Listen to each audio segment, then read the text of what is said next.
Hello, everyone, and welcome to the Short Circuit. I'm your host, Darryl Willis, Corporate Vice President of Energy and Resources at Microsoft, and I'm excited to continue these podcasts as we delve into challenges and trends around the energy transition. In each episode, we hear from industry experts and leaders who share their insights and perspectives on what's happening across the energy sector.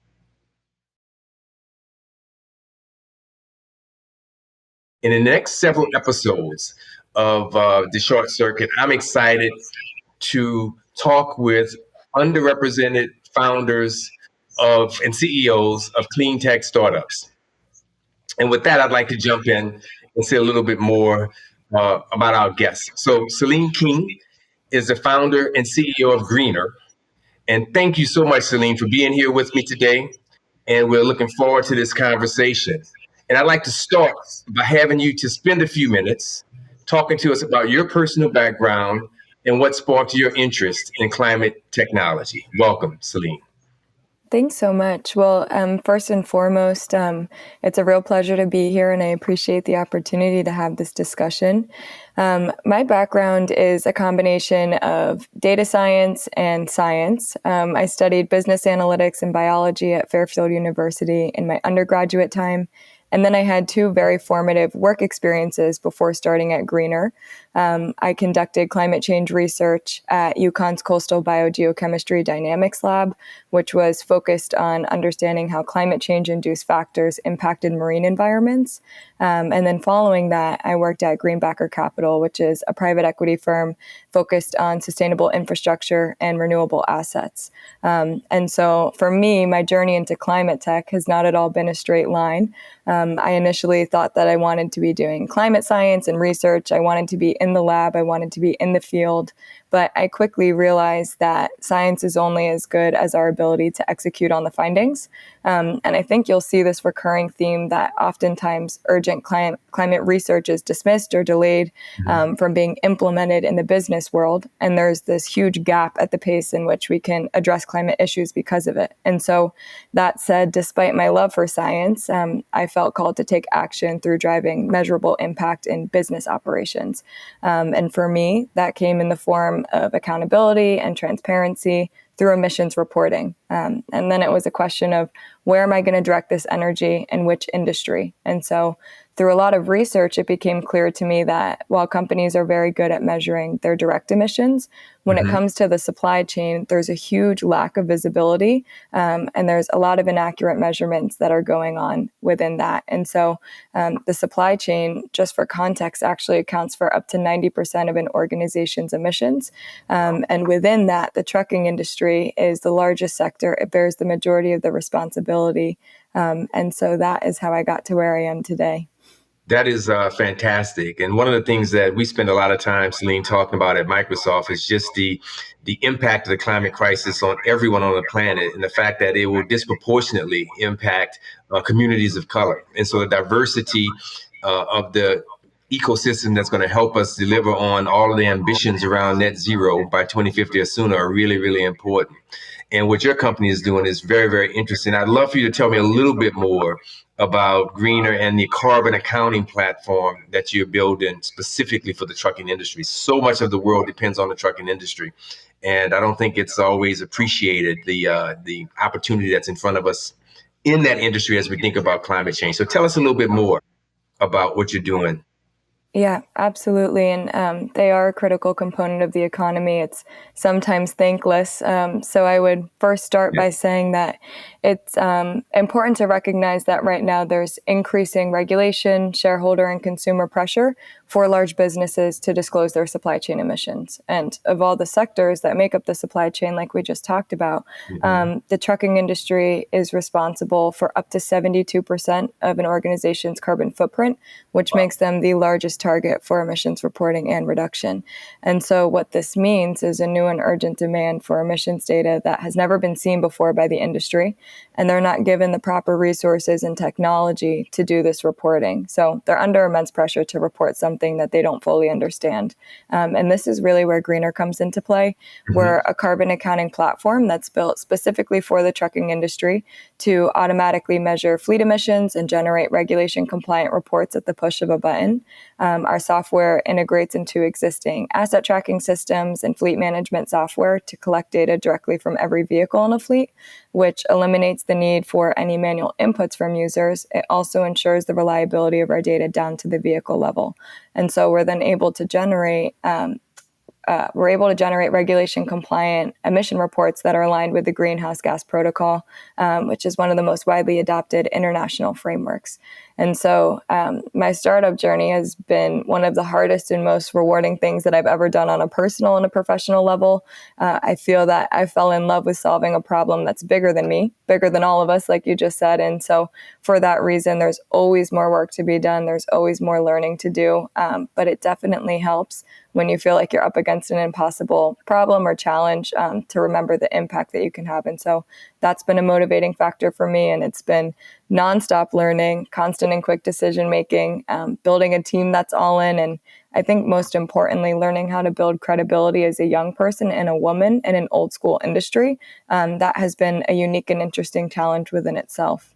For Microsoft, Celine, us being a part of the Greentown Labs journey is really important and really exciting. I remember when that building was actually a grocery store, the lab that we created in Houston. And it was also a pleasure to have you with us at Cereal Week back in March of this year. And speaking about being a woman and a young woman, as you just articulated in this field, I would love for you to say a few more words about some of the biggest challenges you faced as a emerging CEO who happens to be young, who happens to be female. Tell me a little bit more about some of the challenges you faced and what's helped you most along the journey so far.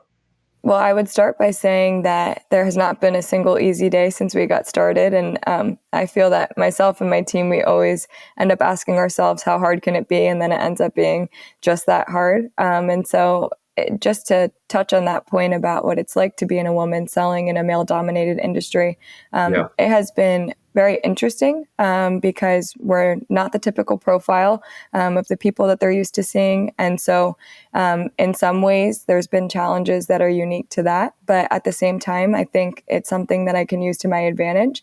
They're very curious about what we have to say, but also for us to be aware that sustainability has not been front of mind for the industry, and being mindful that we're trying to partner with them. We're trying to help them through this and do some hand-holding has definitely been important. And so I think one of the biggest challenges has been continuing to hit our milestones while running as lean as possible with the capital that we've raised. And I know that challenge is not unique to us, but when you don't have an unlimited budget to build a company, you're forced to think 10 times smarter, to be scrappy, to be gritty in order to continue to grow. And so every single decision that we've made has to move the needle in some way because we can't afford to waste our time and money. And so in that sense, from the start, every decision has felt weighted. We didn't have the capital to bring on our own sales force. And so that means we're going to be boots on the ground, meeting with trucking companies in person, going to their headquarters, going to the state association events. And so that's what was necessary in order to generate early leads. And then a now obvious challenge that was extraordinarily hard in our early days was selling a product into an industry that fell outside of our network. And so there was a huge learning curve in order for us to learn their language, to empathize with their pain points, and to learn the different classes of trucks and the different blends of fuels in order to gain, again, that credibility. And so for us, the best way to do that was to have hundreds of conversations with different carriers and just listen, not pitch anything. And in retrospect, those early conversations ended up being our earliest customers and our closest relationships. And so when we talk about what has been the most helpful, the first thing that comes to mind is meeting John Skirbo, the president of Daybreak Express. They were our first beta test pilot customer, and they trusted us to do what we promised we would do when we had nothing. And that was how we got started. Second to that, I think our team, I really sincerely don't believe that we would be here without the people that we have and their attitude towards solving impossible technical problems. And attitude is a huge part of our culture, and they're all in. They're always committed to finding a way. And because of that, some of the most cutting edge and innovative solutions in carbon accounting have been made by my team. And so it's a very inspiring workplace to be in. And then lastly, and if we take a step back, I think GreenIRR was born at the right time. There's a heightened attention to emissions reporting, particularly within the supply chain. Emerging regulations have given us tailwinds, and I think generally you'll see that the world is wanting to see a more sustainable business model. And so for all of those reasons, it's been extraordinarily helpful. And I would imagine that as I think about what we're talking about in the carbon accounting platform for the trucking industry, that there's lots of data and calculations and know-how that's required. And I'd love for you to say a little bit about what do you think the role of cloud and AI technology is going to be as you think about the future? Yeah, absolutely. Everything we do today is done in the cloud, whether it's hosting, storage, or computing. And it's allowed us to build in a very flexible way, and most importantly, to scale very efficiently as we've grown. And so we're currently using AI only in our forecasting, but it is, of course, a reoccurring topic in all of our whiteboard meetings. It's not far down the line in our product roadmap. And so for us, we're collecting data directly from the vehicle, from its engine, its telematic control unit, the odometer. There's no estimations being done in our calculations because everything's primary data. And so for myself and my team, the best application of AI is actually in trend analysis. And so whether that's supervised or unsupervised learning, being able to identify hidden trends in the emissions performance data of our users is actually going to allow us and enable us to detect relationships between certain attributes and data points we're collecting in order to make very targeted recommended solutions for users to reduce their carbon footprint, to save money, to save time, and to run more efficiently.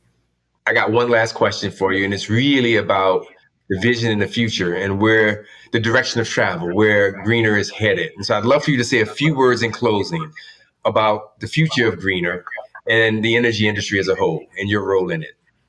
Absolutely. Well, I think we're just getting started. I can envision a world where every truck you drive by has a sticker on the back of it that says emissions tracked by GreenIRR.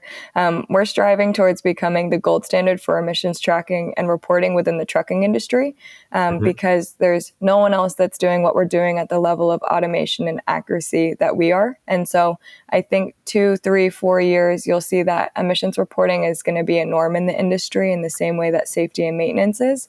And GreenIRR will be the one that's supporting trucking companies and fleet managers in their reporting and compliance journey. And so I think a more important part of that in terms of what's up next, we're very interested in exploring what it will look like to integrate GreenIRR at the OEM level. As fleet management and telematics become more and more digitalized, we want to explore what that opportunity could hold for us. And so I think what I'm personally most excited about is all of the innovation that's going into the trucking industry, particularly in the biofuel space. And so there has been a lot of improvements within biodiesel and renewable diesel, a lot of alternative fuels that are supplements to the EVs that are now in place. And one of GreenIRR's sweet spots is tracking emissions for alternative fuels. And so as that trend continues to grow, I think we'll be a good partner there. And then on the topic of the energy industry, it's coming. And I think that we're very excited to be a part of that in a sector and an industry that contributes a lot to it. There's a lot of opportunity there.